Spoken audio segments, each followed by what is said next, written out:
የፌዴራል ዋና ኦዲተር መስሪያ ቤት በስራና ክህሎት ሚኒስቴር የስራ ዕድል ፈጠራና የውጭ ሀገር ስራ ስምሪት አፈጻጸምን አስመልክቶ ባቀረበው የክዋኔ ኦዲት ሪፖርት ላይ የህዝብ ተወካዮች ምክር ቤት የመንግስት ወጪ አስተዳደርና ቁጥጥር ጉዳዮች ቋሚ ኮሚቴ ከባለድርሻ አካላት ጋር ተወያይቷል። የኦዲት ግኝቱን በተመለከተ ጥያቄዎች ተነስተው ማብራሪያ ተሰጥቶባቸዋል። የስራ ፈላጊዎች አመዘጋገብ አደረጃጀትና የስራ ዕድል ፈጠራን በተመለከተ የአንድ ማዕከል አገልግሎት መስጫ ጣቢያዎችን ለመክፈት በየዓመቱ ከታቀደው እቅድ አንፃር አፈጻጸሙ ዝቅተኛ ከመሆኑ በላይ ከተከፈቱት ውስጥ አንዳንዶቹ ለስራ ፈላጊዎች ተደራሽ ያለመሆኑ እና ቀልጣፋ የሆነ የአገልግሎት እየሰጡ አለመሆኑ ሚኒስቴር መስሪያ ቤቱ ከተቋቋመ በኋላ የአንድ ማዕከላት አገልግሎት በቴክኖሎጂ ታግዘው ለመጀመሪያ ጊዜ ያንን ስርዓት ተግባራዊ እንዲያደርጉ ተደርጓል።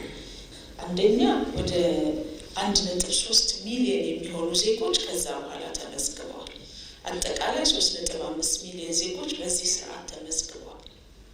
በዚህ ስርዓት ሲመዘገቡ ይህን አገልግሎት ዜጎች እነዚህ ማዕከላት ጋር ብቻ እንዲመጡ ሳይሆን ዜጎች ያሉበት ቦታ ላይ ሆኖ ይህን አገልግሎት ማግኘት ያስችላል።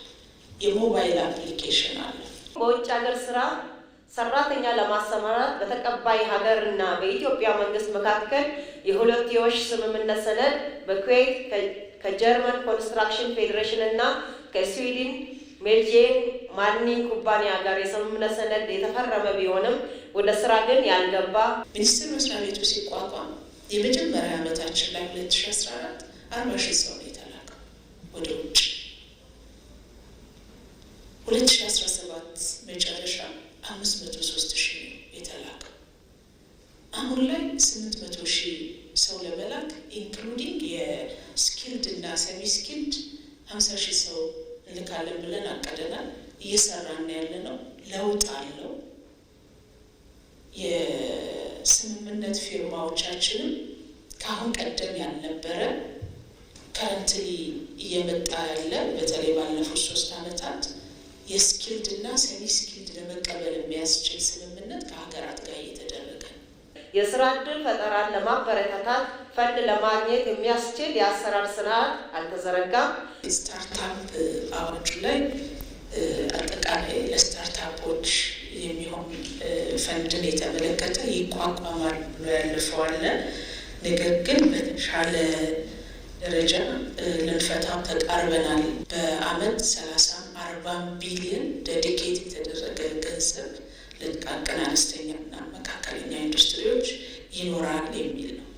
የፌዴራል ዋና ኦዲተር ወይዘሮ መሰረት ዳምጤ በሚኒስቴር መስሪያ ቤቱ የሚከናወኑ የስራ ዕድል ፈጠራና ለስራው የሚውል ፈንድ የሀገር መሆኑን ገልጸው ፈንዱ ለታለመለት ዓላማ መዋሉን ግን ማረጋገጥ እንዳልተቻለ አብራርተዋል። ከዚህ ከስራ ፈላጊዎች አመዘጋገብና አደረጃጀትና የስራ ዕድል ፈጠራ ጋር በተመለከተ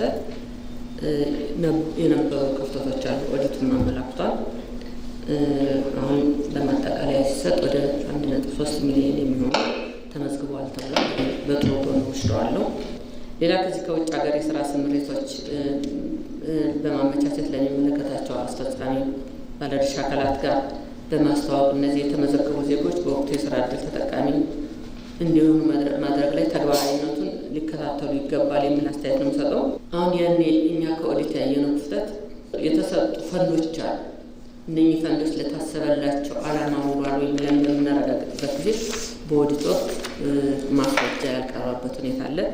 ስለዚህ ፈንድ ማፈላለጉ ስርዓት ማፈላለጉ አንዱ ጥሩ ነገር ሆኖ የሚገኘው ፈንድም ለታሰበለት ዓላማ መዋሉን ሚኒስቴር መስሪያ ቤቱ መከታተል መቆጣጠር ይኖርበታል። ሌላው አሁንም ከዚህ ከፈንድ ጋር በተመለከተ ከዚህ ከፋይናንስ ተቋማት ጋር ያሉ የአሰራር ክፍተቶች አሉ። እነዚህን የጀመሯቸው አሉ። እነዚህ ከጋራንቲ ጋር በተያያዘ በረቂቅ ደረጃ ያሉ ህጎችም አሉ።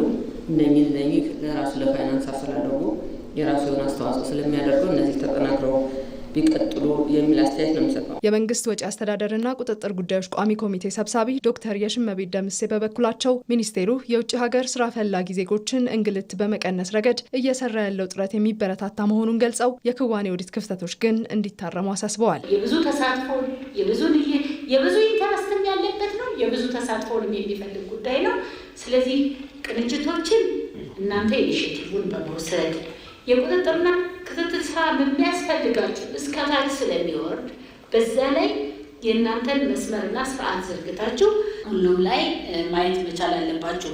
በኦዲት ግኝቱ መሰረት የተከናወኑና ያልተፈጸሙ ተግባራትን በድርጊት መርሃ ግብሩ በተሰጠው ፎርማት መሰረት ተዘጋጅቶ ለሁሉም ባለድርሻ አካላት እስከ የካቲት 15 ድረስ እንዲቀርብም ቋሚ ኮሚቴው አሳስቧል።